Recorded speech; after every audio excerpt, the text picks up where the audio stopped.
Hello everyone, this is Dr. Shijun Wang. In today's video, I am going to start uh, teaching the Chopin second ballade. And this would be the last piece of this big series of all Chopin ballades. That's my project for the summer of 2021. This is the last one, and I think personally this is the easiest one among all four. So I started actually learning the hardest one, in my opinion, the fourth, and then this is the last one I've learned this summer. And this is really something not very like Chopin.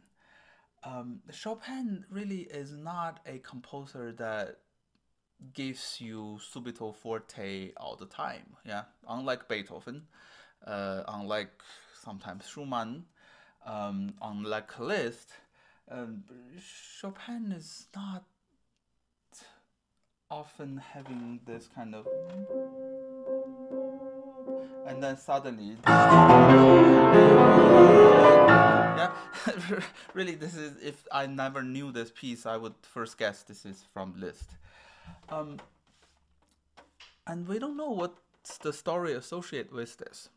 But one thing really important, if we see that this is dedicated to Robert Schumann, and many of you probably know, Schumann has this condition called bipolar, meaning he would one day wake up and feeling so energetic and so excited and extroverted, and then the other morning he would wake up and feeling deep depression and being like extreme introverted. And you know, if you see any of his pieces, he would sign it Florenstein and Eusebius, yeah, the two characters from his favorite book.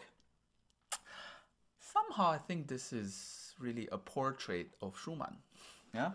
So the extreme, charming, poetic, and introvert, and then and suddenly full of energy, and still of today, I felt no other composers can write celebration music more exciting than Schumann. Yeah, so when he is hyper, you know, that feeling he creates, really, it's really not from this world. So I guess this is him writing a story about Schumann. And we know Schumann, dedicated fantasy to Chopin, but also he has a one character piece inside the carnival, the character pieces. It's called the Chopin. And Chopin really, after hearing it, didn't like it. But of course, it's one of my favorite pieces written by Schumann. It's very much like Chopin. That, I guess, because he imitated his style so well, that made Chopin mad. And in return, Chopin is like, "Oh, let me draw a picture of you, the crazy Schumann, in this piece." And also something interesting, now that we've covered all four ballades, all of them are in compound meter, yeah, 6/8. And also all of them start with a double note. Yeah, and this is. And third one, yeah, you might argue it's a single E flat, but see, this is shared by two voices. Yeah, this E flat, one part of it goes up, the other, yeah. So somehow that E flat is shared.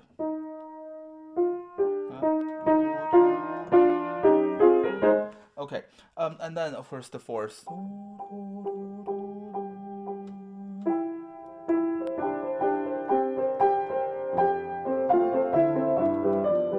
Yeah, and it's almost like it's starting from nothing, and then it grows and builds up.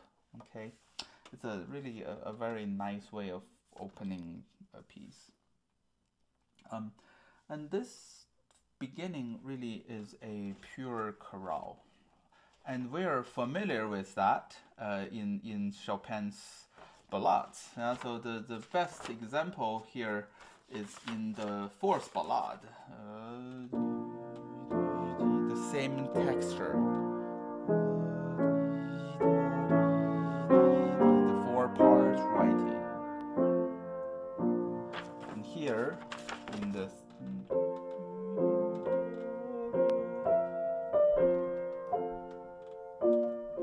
however, what we need to remember is that not only Chopin was not a right-handed composer, he wasn't a single melody composer. He always has this kind of contrapuntal feeling inside his pieces.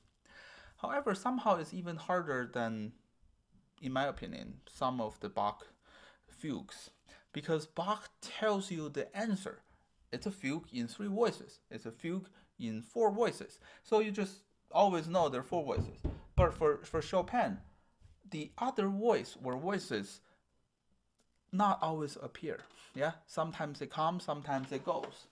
So what we need to do is to focus on the melody or the voices that is changing.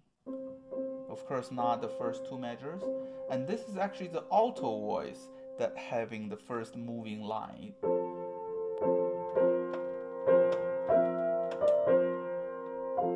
And then the bass.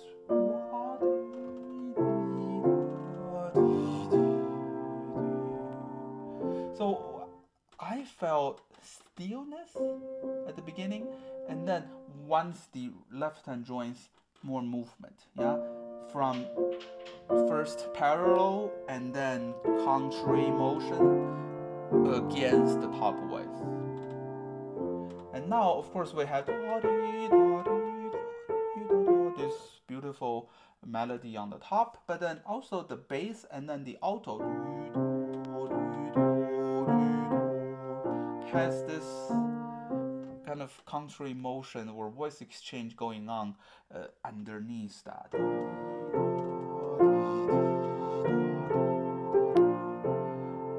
And then there is a leap in the tenor. And why is that something interesting? Is that familiar?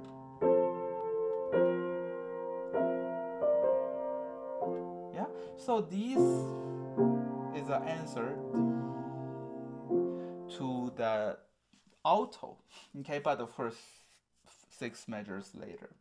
So all of these details, we need to present them while we create this kind of poetic or whatever adjective you use, this introverted opening. And even towards the end of this phrase, the melody or the harmony moves more frequent, but the real deal starts in measure 18. Yeah, definitely more movement because the changes are more frequent.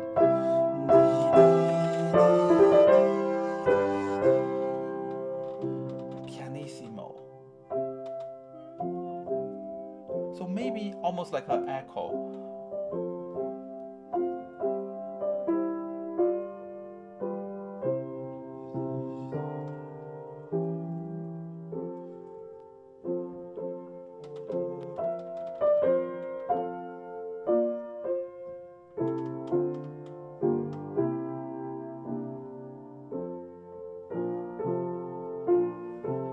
This thing goes on and on until we pause. And no one who had never heard the piece would imagine something this violent would come up.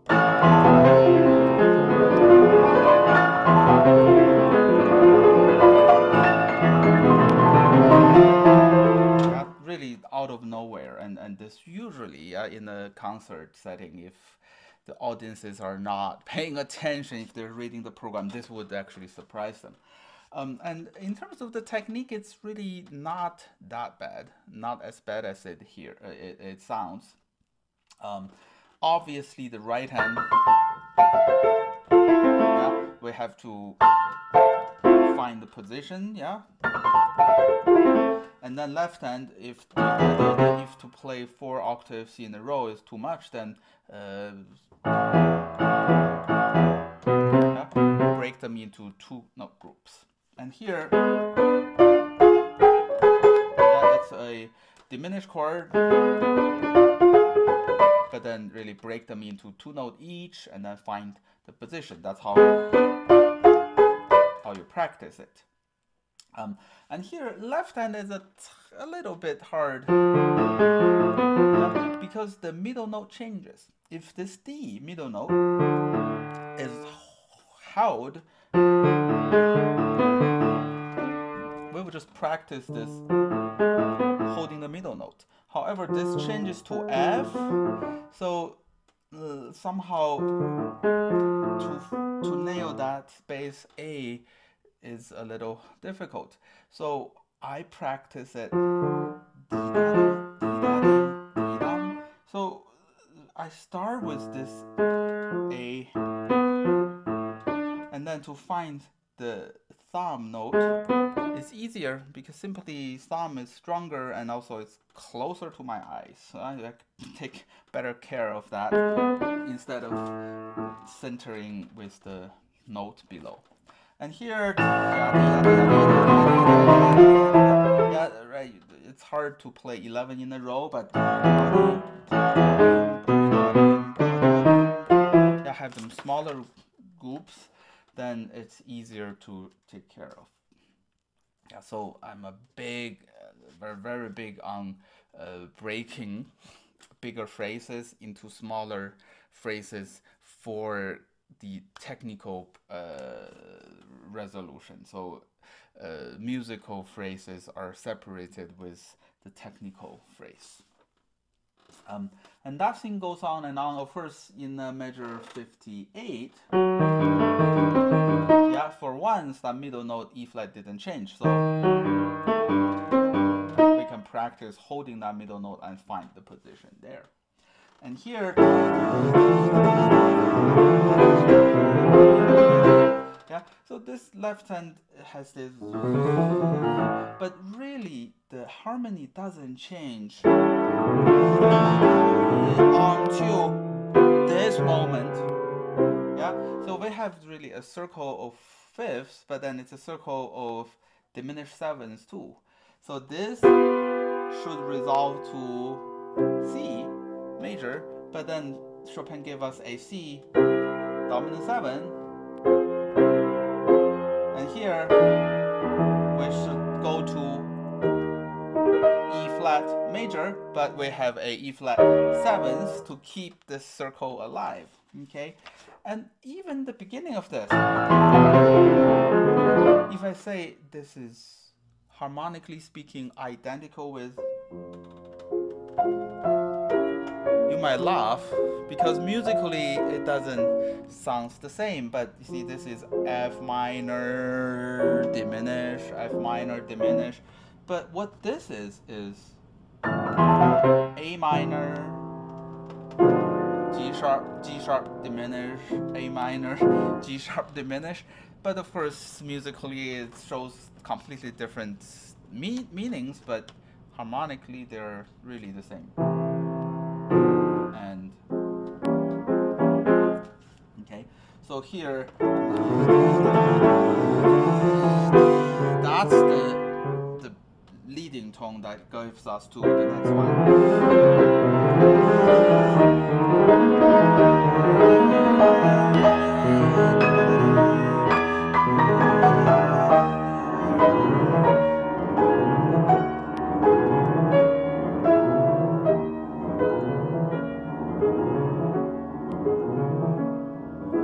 And here this repeats for 11 times. So I just imagine this right hand kind of like a bell ringing, but of course going down and down, going further and further. But this top note, we need to emphasize.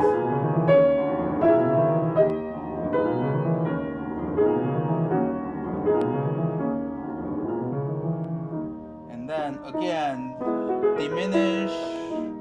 resolution.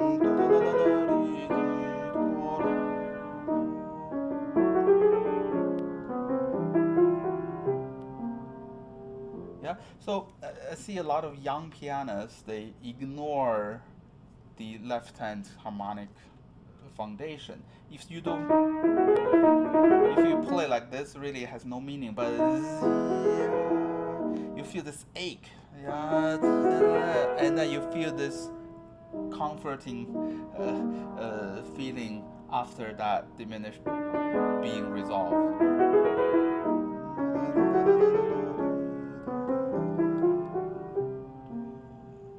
And then suddenly this introvert Schumann comes back.